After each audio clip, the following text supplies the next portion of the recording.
Okay, I'm back. It's Sunday. After this, I'm going to the church. So I better hurry. Nasa na tayo? Nasa AD. So, we've discussed acceptance. Marami pang dapat tanggapin na hindi mo kontrolado. Kasama sa buhay yon. Pag natanggap mo yon, 50% happy ka na. Kasi ang nagpapalungkot talaga is yung pinipilit mo yung hindi naman pwede. So, ano naman yung D? Isa to sa nagpasaya sa buhay ko eh. Detachment. Okay? Bata pa lang, I love to collect things.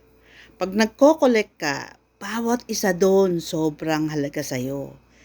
Kasi you spend the time, effort, at saka kung pwede lahat ng pera mo, bubuhos mo doon. Kunyari, ang baon ko ay 25 centavos lang. Kung gustong gusto ko yun, mag-iipon ako for a month. Do, hindi ko hindi ako nag-iipon, hindi ko ugali 'yun. Ewan ko ba, para sa akin, I want things fast. Kaya siguro pumasok ako sa sales kasi pag gusto ko ng pera, focus ko lang yung utak ko doon, makukuha ko 'yon after a while. So, detachment. Napakahalaga nito.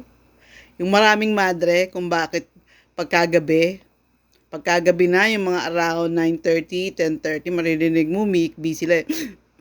Naaalala, na, naaalala mga pamilya nila, mga aso nila. Ako, imbing ng tulog ko, bahala kayo dyan. Pinag-iisip niyo yan. Ba't kayo pumasok ng kumbento? Katwiran ko sa sarili ko. Pag pumasok ka ng kumbento, isipin mo agad, you're entering a new world. Ewan ko, ganun ako mag-isip dahil nag-aaral ako binabasa ko yung mga sikreto eh. Ang sikreto para sumaya ka is dapat alam mong putulin ng past. Nangyari na yun, tapos na-enjoy mo na yun. So, tulog ka.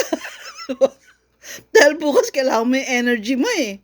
Lalo na ako, pag nagturo ako talagang full blast. So, kailangan maganda tulog ko. Hindi naman busog na busog. Dapat satisfied ako. I-detach ako eh. Hindi pong, nag-enjoy yung tropa. Nakatodo ako doon. Kung pwede nga, lahat ng pera nilalabas ko eh. O sige, saan tayo? Sa McDo?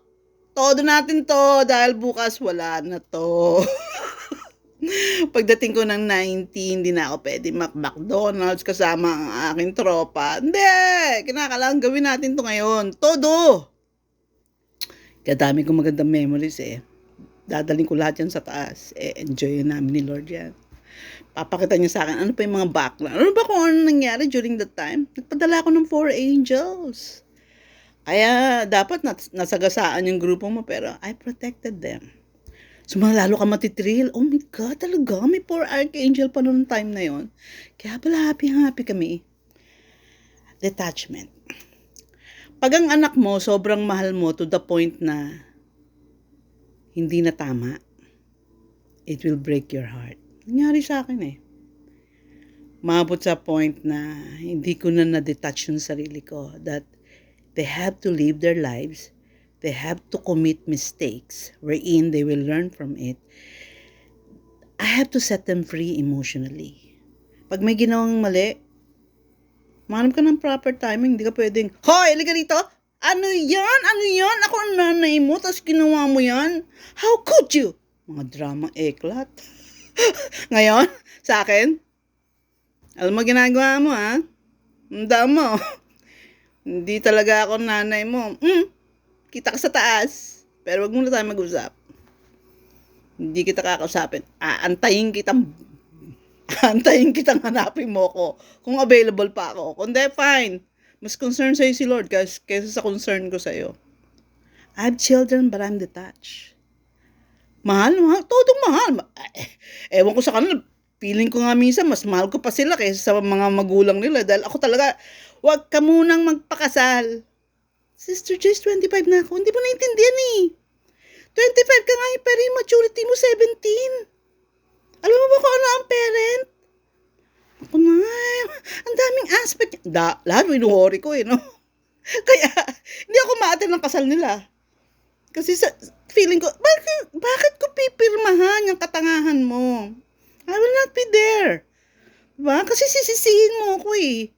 Diba? Pag umagri ako, pag nagka-leche-leche na buhay mo, asa Sister Joyce, umagri siya rito eh. Dapat ayusin niya. No. Katangahan is katangahan. Magbasa ka ng Bible. Ang daming ginawang katangahan ng Israel. Diba? Meron pa silang, gutom na kami, Lord. Sinusumbatan si Lord. Buti pa sa Egypt. May onions, may